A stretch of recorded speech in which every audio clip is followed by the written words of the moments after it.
21세기에 열심히만 살아도 가난은 피할 수 있지 않나요? 이런 생각으로 40년을 살아왔습니다. 근데 망언이 되니 미치도록 불안하고 자신이 없어요. 나이를 잊은 채 열심히 달려왔는데 이상하게 손에 쥔 건 아무것도 없습니다. 무엇을 하면 될까요? 한다고 다 되는 걸까요? 지금부턴 살아온 대로 살아가고 싶지 않습니다. 제가 길을 제대로 잡고 자산을 쌓을 수 있도록 월부TV가 꼭 좀 도와주세요. 저는 나이 40에 결혼한 지 2년이 채 안 되는 기간제 교사입니다. 부모님 두 분 모두 교사셨어요. 평생 묵묵히 자기 일을 하며 살아오신 부모님을 보며 커왔습니다. 공부는 나쁘지 않게 했지만 학원 한번 다니지 못했습니다. 하지만 불만은 전혀 없었습니다. 밥 걱정을 하는 상황이 아니니 크게 불편한 줄 모르고 살았습니다. 돈 이야기를 하고 부자가 되고 싶어 하는 걸 속물적이라고 생각했습니다. 아마 지금 생각해보면 남들이 누릴 수 있는 걸 누리지 못했던 저의 정신승리 아니었을까 싶습니다. 돈을 가볍게 여길수록 돈에 얽매이지 않는 것 같다는 생각을 했습니다. 가르치는 학생들을 단체로 음식점에 자주 데려가고 기부도 많이 하면서 더 스스로에게 허세를 부렸던 것 같습니다. 어쩌면 누구보다도 더 돈에 얽매였던 건 저였는지도 몰라요. 그렇게 10년 넘는 직장인 생활에 손에 쥔 것 없이 살다가 남들보다 늦은 결혼을 하게 되며 갑자기 찬물을 맞은 듯 했습니다. 결혼을 하고 남편과 함께할 미래를 생각해보게 되었습니다. 저는 월 300만 원, 남편은 월 190만 원을 법니다. 삿입에 설마 거미줄 치겠어라는 생각이 쏙 들어가더군요. 그동안 돈에 무관심한 걸 어떤 의미로는 쿨함, 낙관주의, 진정한 자유라고 포장하고 있었던 것 같아요. 이렇게 내 집 한 채 없이 50대를 맞으면 정말 답도 없을 것 같아서 남편과 머리를 맞대고 청약에 도전했습니다. 다 떨어졌습니다. 그러다가 며칠 전 7전 8기 똑순이처럼 파주 운정지구의 사전 청약에 당첨이 됐습니다. 막상 청약이 되고서도 기쁨은 5분 정도. 2달 사이에 2억이 오른 분양가, 지금은 7억 초반대입니다. 본 청약 때는 더 오를 거라는 소식도 들립니다. 저희 부부가 지금 갖고 있는 현금은 1억입니다. 전세금 넣은 것까지 다 합쳐봤자 2억 정도입니다. 최소 5억에서 6억은 대출이라는 건데 월급이 많지 않아 이자를 견딜 수 없을 것 같아요. 부동산 하락장의 시작이라 더 떨어질까봐, GTX 준공으로 과도하게 높아진 집값이 거품일까봐, 제가 무리해서 사는 것이 과연 맞는 일일까 너무 고민됩니다. 사실 이런 결정은 제가 제대로 공부해서 스스로 하는 게 맞겠죠. 하지만 지금 제게 온 기회를 현명하게 선택하고 싶은 욕심에 고민하다 월부닷컴에 사연을 보냅니다. 제가 결정을 내리기 전 꼭 도움을 받고 싶습니다. 네, 지금 현재 사전 청약이 당첨이 되신 상황이세요. 근데 지금 현재 가지고 있는 그 자산 대비 분양을 받게 되면 상당히 많은 그런 대출을 이제 껴안아야 되니까 이게 과연 또 분양가 자체도 너무 높으니까 이거를 청약을 본 청약까지 가지고 가야 되는지 아니면 이걸 포기해야 되는지 지금 고민이 되시는 분입니다. 이런 고민하시는 분들 많을 것 같아요. 이제 그리고 앞으로도 이런 고민하시는 분들이 계속 나올 것 같아. 그렇죠. 왜냐면 특히 서울 분양은 거의 없어요. 지금 분양을 안 하고 경기도 쪽에 분양 많이 할 텐데 경기도 외곽 쪽에 그런 거를 보면서 고민하실 분들이 많을 것 같아서 맞아요, 지금 맞아요. 시점에 이런 얘기를 한번 하면은 도움이 되겠다 싶어가지고 이걸 했고요. 상황을 좀 정리를 하면은 40세 아내분이시고 남편분하고 결혼한 지 2년 되셨어요. 지금 월 소득이 한 500만 원 조금 안 되고 지출이 300 정도 하시는 것 같아요, 지금. 그러니까 한 200만 원 정도 남는 구조를 갖고 있는 거죠. 본인들이 갖고 있는 자산은 이제 한 2억 정도. 분양가가 뭐 7억 정도에 나왔다고 하는데 이걸 제가 분양받는 게 맞을까요? 네.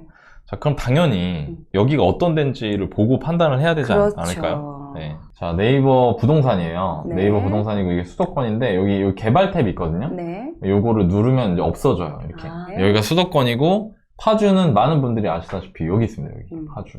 일단 파주를 좀 말씀을 드리면 네. 여기까지 고양시고요. 그리고 여기서부터 이제 파주 야당동, 여기 지금 야당역이 있어요. 경의중앙선 있는데 이 야당역이 있고 이 야당역 이 서쪽 편에 이렇게 아파트 단지, 우리가 흔히 알고 있는 운정 신도시 조성을 해놨습니다. 실제로 가보면 깔끔하게 신도시로 잘 되어 있고, 여기 운정 호수공원 여기 주말에 이렇게 가면 여기 주차장 같은데 막 난리 나요. 사람 엄청 많이 몰려옵니다. 여기 야당동, 뭐 여기 이쪽 뭐 동패, 동동 이렇게 와동동, 목동동 이렇게 이렇게 지도로만 있고요. 봐도 되게 좋은 게 느껴지네요. 네, 여기 딱 이게 사람들이 살기 좋은. 그리고 여기 연식이 다 괜찮아요. 보면은 가격대가 지금 뭐 야당 역세권에 있는 거가 7억인데 되게 재밌는 게 있습니다, 여러분. 네. 여기가 야당 여기 있죠? 네. 그 화면 보면 여기 앞에 요거 7억 2,500 뭐 이게 매물 가격인데 실제로 6억대에 나와요. 살 수 있는 거 6억대 있어요. 근데 뒤로 가. 뒤로 이렇게 뒤로 가는데 얘가 10억이래네. 갑자기 제가 10억이네요. 근데 이거 10억 아니고요. 지금 9억 안 되는 가격 거래할 수 있어요. 지금 나와 있는 매물이. 근데 이건 지금 네이버 부동산에 이렇게 보이는 거예요. 네. 근데 상식적으로 여러분 생각을 해보세요.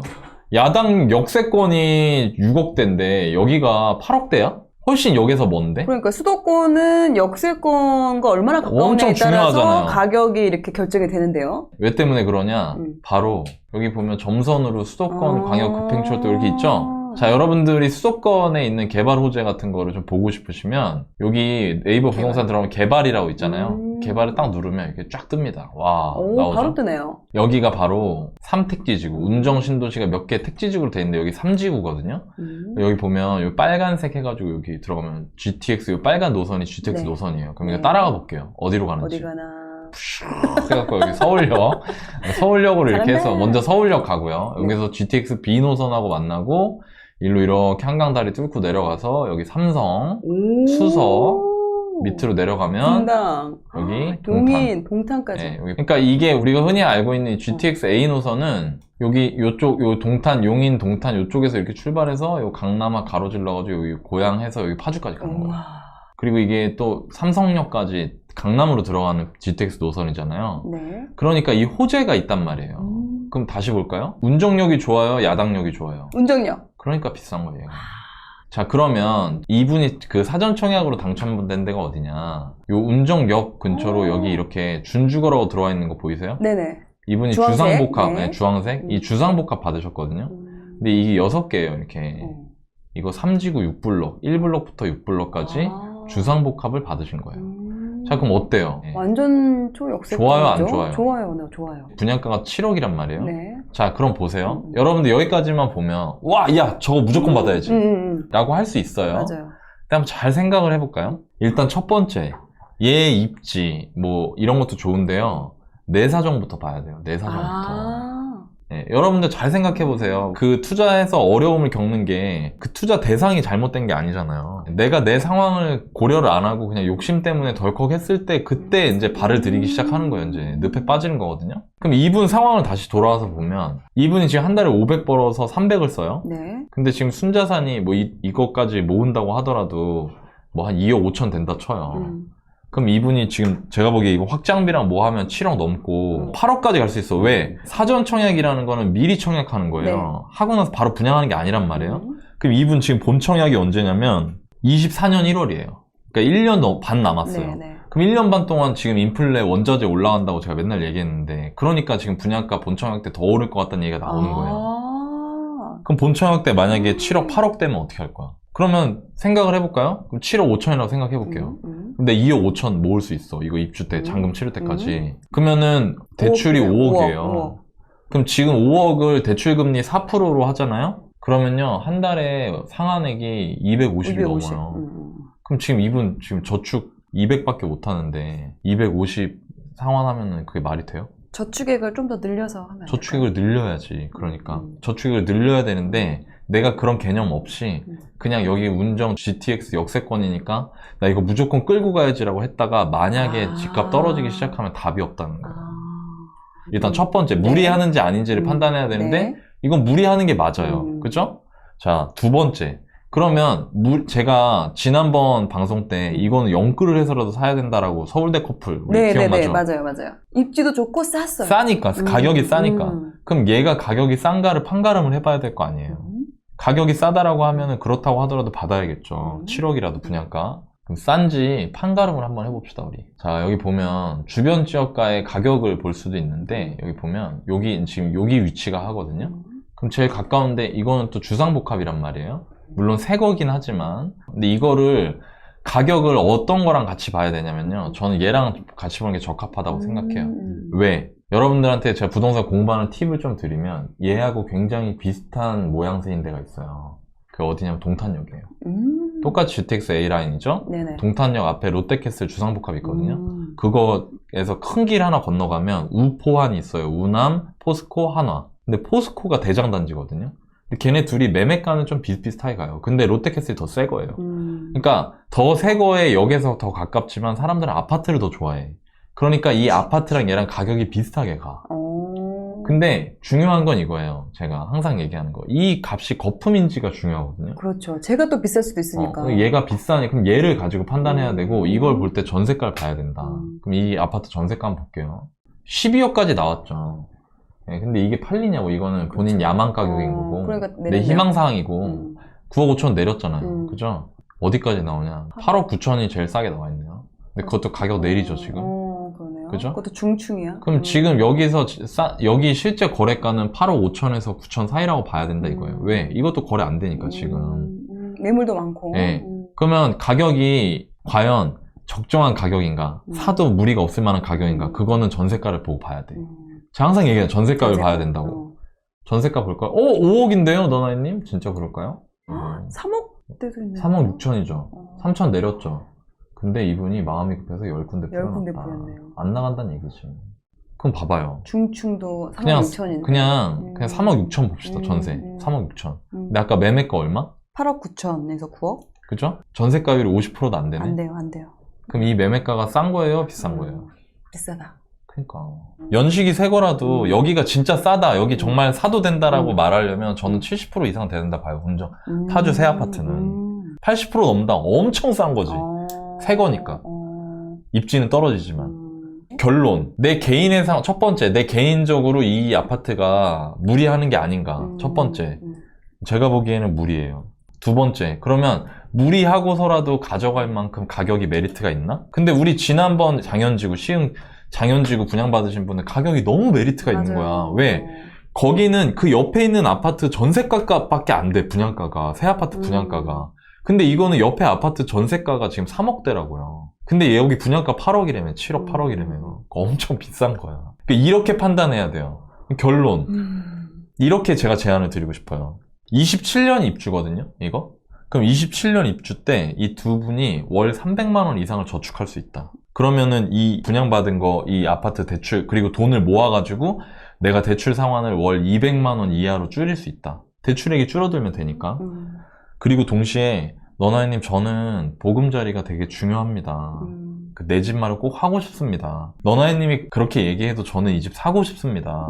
라고 하면 청약 분양 받는데 반드시 27년 입주 때까지 대출액을 4억 이내로 줄여야 되고요. 돈 모아서. 악착같이 모아. 뭐 부업을 하든 뭘 하든.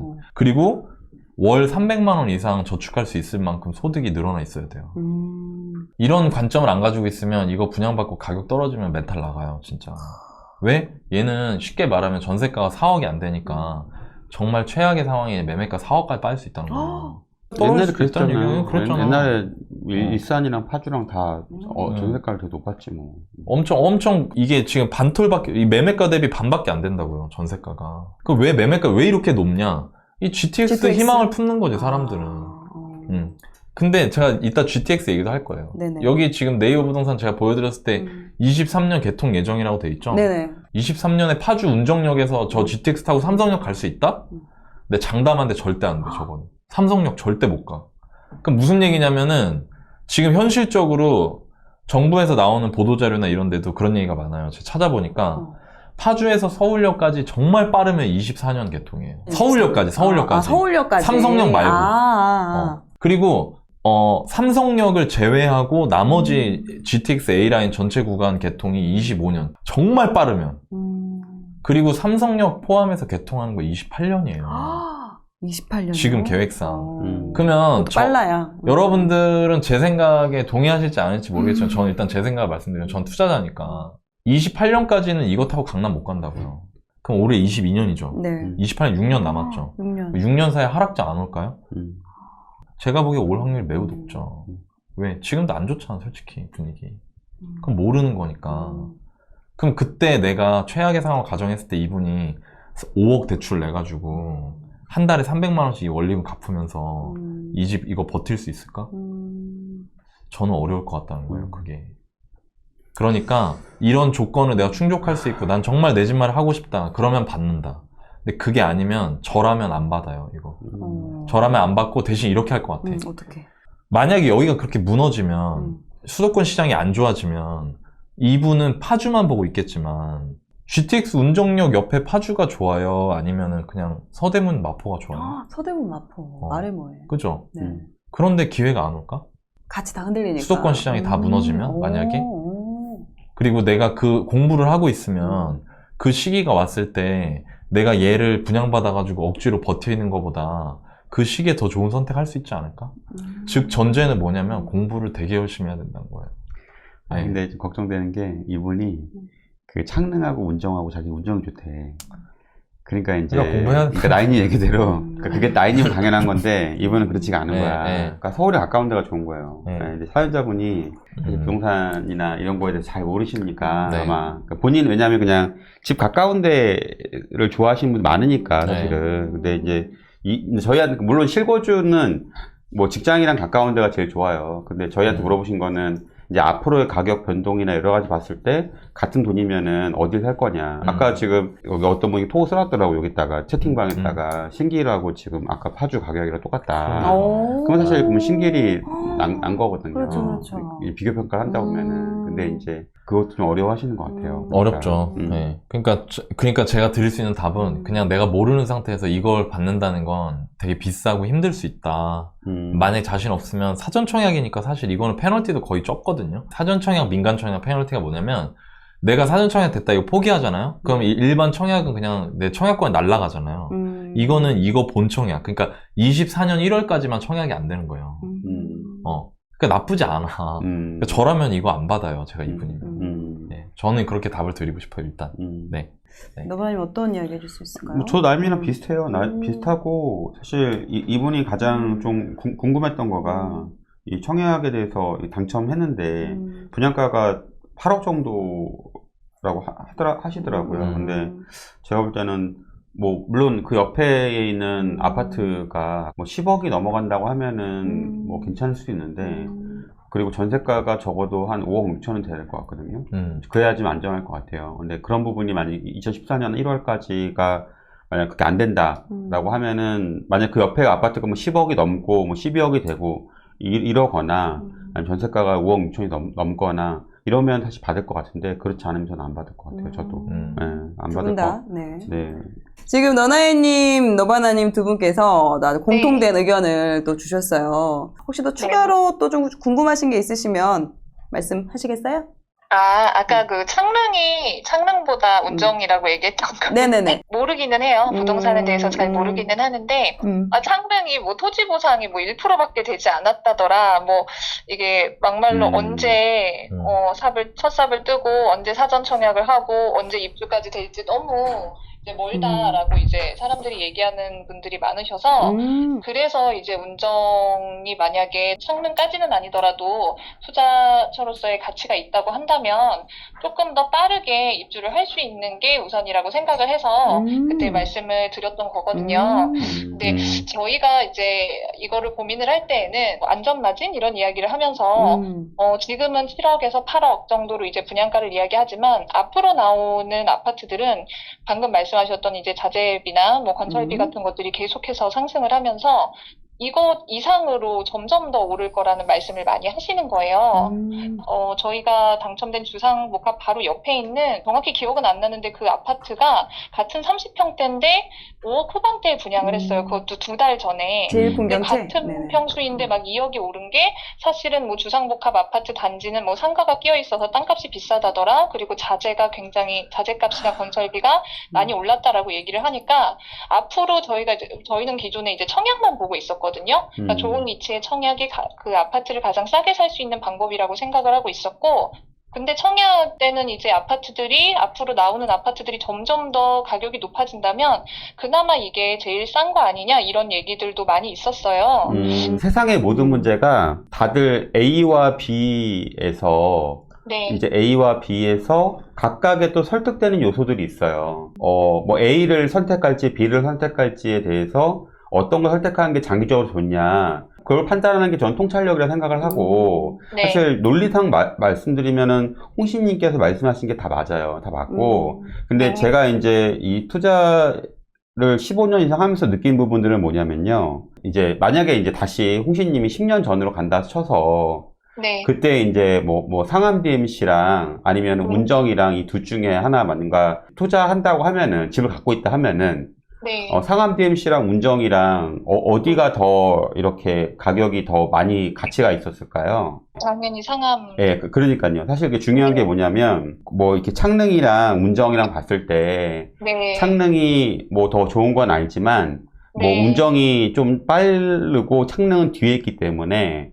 너무 이제 시간을 까먹는 게 아니냐라고 하지만 네. 부동산을 사실 사시는 거가 지금 홍신님이 타가지고 뭐 네. 2년 뒤, 3년 뒤에 파실 게 아니잖아요. 네, 그 맞아요. 보통 부동산 하시면은 5년, 10년 가져가요. 쉽게 실거주는. 네. 그러면 긴 관점에서 가치가 더 높은 걸 사시는 게 맞는데 창릉이 네. 더 좋기 때문에 아마 지금 운전 계신 분들도 만약에 10년 전으로 돌아가신다면은 상암 사셨을 거거든요. 네. 그런 관점에 선택하시는 게 좋을 것 같고 두 번째는 지금 사실 여러 가지 물가가 이제 미친 듯이 올라가고 자재값도 올라가고 뭐 여러 가지로 자재 난이 생기고 그런 건 맞아요. 그래서 네. 그 건축 원가가 올라가기 때문에 분양가가 앞으로 더 올라가는 거가 굉장히 자연스러운 현상입니다. 인플레이션의 자연스러운 현상이고 저도 네. 제가 지금까지 분양가가 네. 빠진 거를 본 경험이 별로 없어요. 네. 근데 이제 그런 건 있어요. 지금 홍신님께서 얘기하신 것처럼 네. 만약에 그 주변의 아파트, 뭐 제일풍경채, 우미린 풍경채나 아니면은 그 옆에 이제 뭐 힐스테이트나 아니면은 뭐 푸르지오 이런 데가 12억, 13억 되면은 그거 8억일 때 사시면 되는 거예요. 본청약까지 시간이 있는 거잖아요. 그죠? 네. 만약에 그 분양하는 시기에 그게 아니라 그 옆에 가격은 주춤한데 특히나 지금같이 막 시장이 되게 막 이렇게 뭔가 불안불안하잖아요. 그죠? 네. 그 종전보다 호가도 많이 빠진 상태잖아요. 그런 상황에서 그 아파트의 가치를 볼 수 있는 거는 실거주 가치밖에 없고 실거주 가치는 전세가이기 때문에 사실 홍신님 그런 게 있잖아요. 월급쟁이가 자기가 자산 뿌릴 수 있는 거가 자기 실거주 아파트밖에 없는 경우가 많아요. 네. 근데 만약 홍신님이 이걸 샀는데 지금 주식이나 여러 가지 떨어진 분들처럼 얘를 8억에 받았는데 네. 홍신님이 이게 7억이 됐어요. 만약에 재수가 없어가지고 나인이면 제곡정처럼. 근데 네. 홍신님은 월 300만 원씩 이자를 내야 돼요. 200~300만 네. 원씩. 네. 그리고 2년, 3년이 막 지나요. 근데 그게 예전에 이제 홍신님은 이제 최근에서만 보니까 그렇지만 제가 불과 5년 전만 하더라도 파주의 아파트들이 그랬었어요. 정말 반토막 났거든요.